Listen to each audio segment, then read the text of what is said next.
On the morning of June 5, 1991, a security guard at a Super 8 motel in Albuquerque, New Mexico, used a screwdriver to pop the lock on room 233. The guest hadn't checked out. He found a woman dead in the bathroom and a Polaroid photograph on the table of her sitting next to a man. There was no ID in the room. Her fingerprints matched nothing. Nobody reported her missing. She was buried under a case number instead of a name. For 35 years, the only image of her alive was that Polaroid, and nobody could say who the girl in the picture was. 2 nights earlier, on June 3rd, a man had walked into the Super 8 front desk on University Boulevard between 9:30 and 11 at night and rented room 233 for 2 people. He signed the register as Eduardo Colon and gave a license plate number. So everything on the slip was real except the plate. It didn't match any registered vehicle. He paid in cash. The room was booked for 1 night. Checkout was 11 a.m. the next morning, June 4th. Nobody checked out on June 4th. The room stayed occupied. On June 5th, when the room was still locked and the guests hadn't appeared, the motel sent a security guard to check. When he got in, the room looked mostly normal. There was nothing obviously wrong at first glance. Beer bottles sat on the table alongside a blue suede purse and a suitcase of women's clothing. $500 in cash lay in loose bills on the surface. The Polaroid was there too. He walked into the bathroom and found the woman. She was hanging from the shower head by a strap from the suitcase. She had heroin in her system. Though the medical examiner noted it wasn't at a level high enough to cause an overdose, there were healing scrapes on her face and leg that looked like they'd happened days earlier, before she came to Albuquerque. There was no sign of a struggle anywhere in the room. Nothing was broken, nothing was knocked over. The Bernalillo County medical examiner ruled her death a suicide. Eduardo Colon was gone. He wasn't in the room when the guard opened it, and there was no record of when he left or how he got out. The door had been locked from inside with the chain on, which meant someone had to have been the last person out and engaged the chain behind them. Or the chain had been on before Colin left, and there was another way out of the room. Investigators checked the windows and found one that could be opened from inside. That question, how Colin left a room that was chained from the inside, has never been fully answered. His name on the register was real, but finding him would take investigators years. The bigger problem for detectives wasn't the circumstances of her death. It was that nobody could figure out who she was.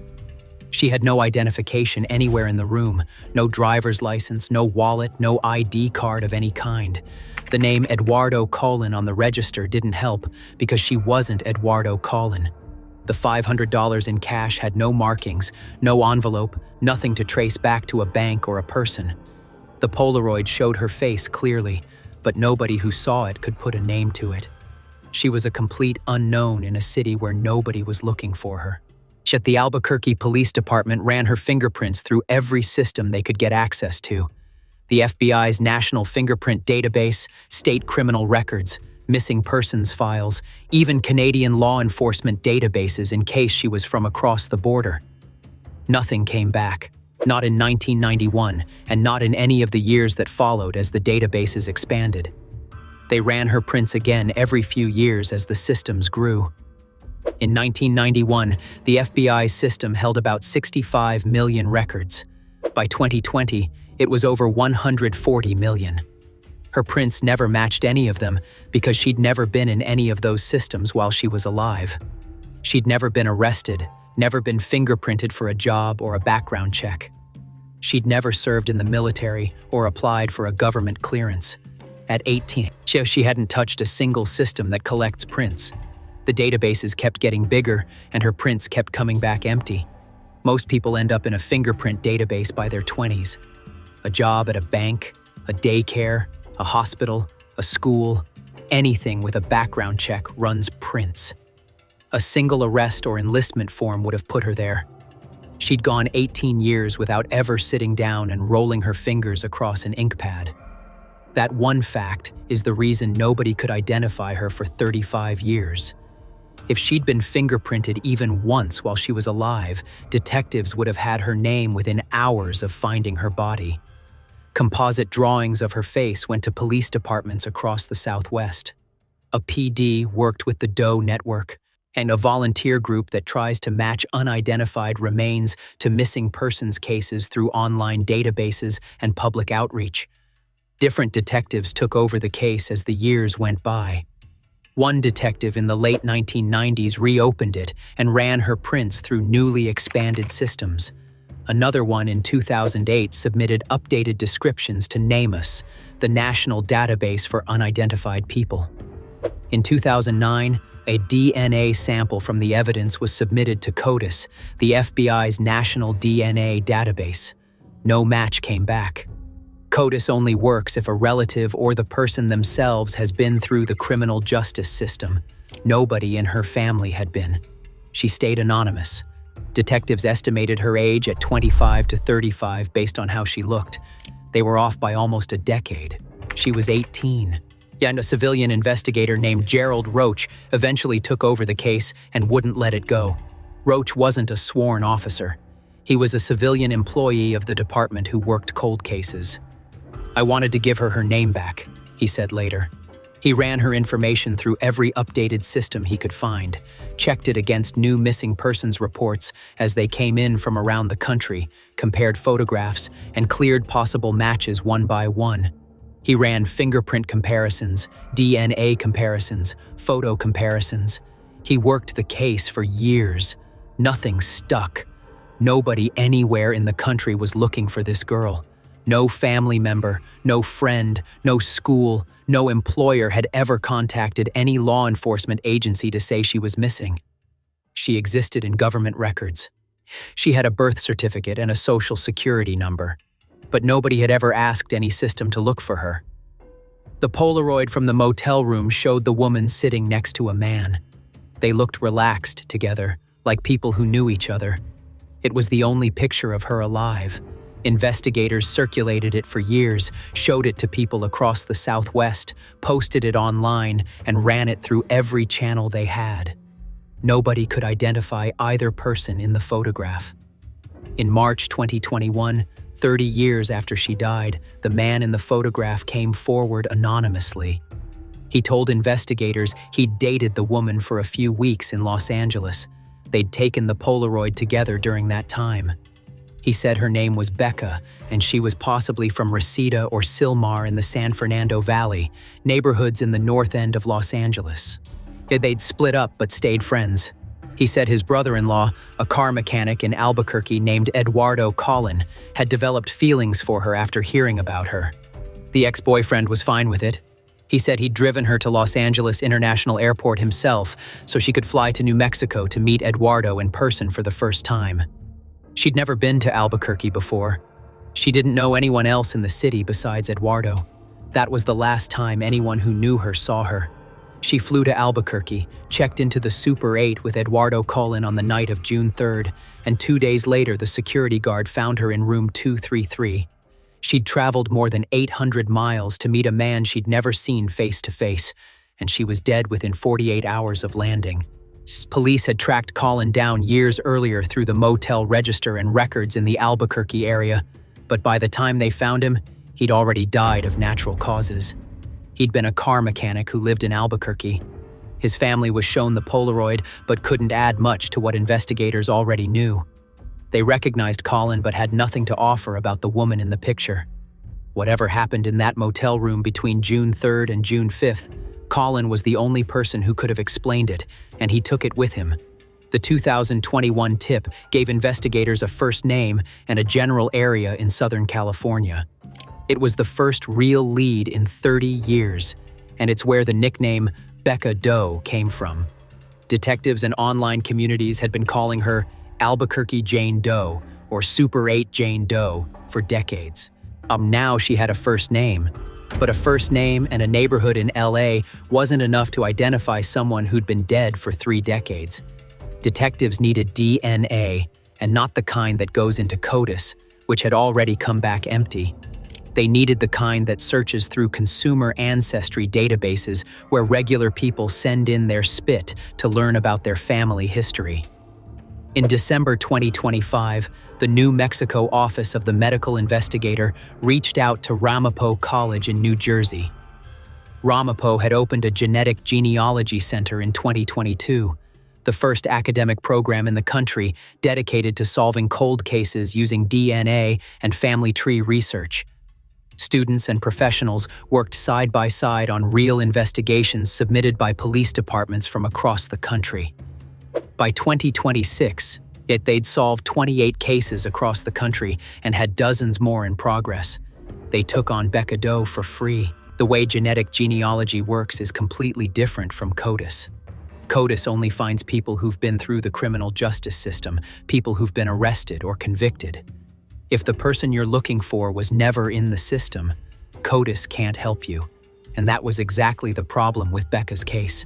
Genetic genealogy gets around that. It finds people through their relatives instead.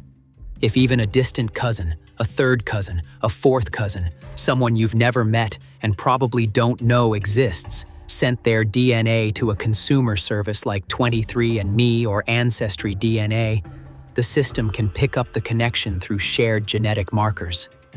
From there, researchers build the family tree outward, tracing parents, grandparents, and great-grandparents through birth records, marriage certificates, and census data until they narrow it down to one person or one family.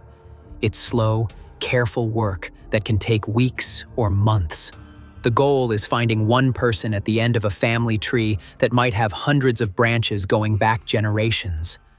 In identification cases like Becca's, the process works in reverse.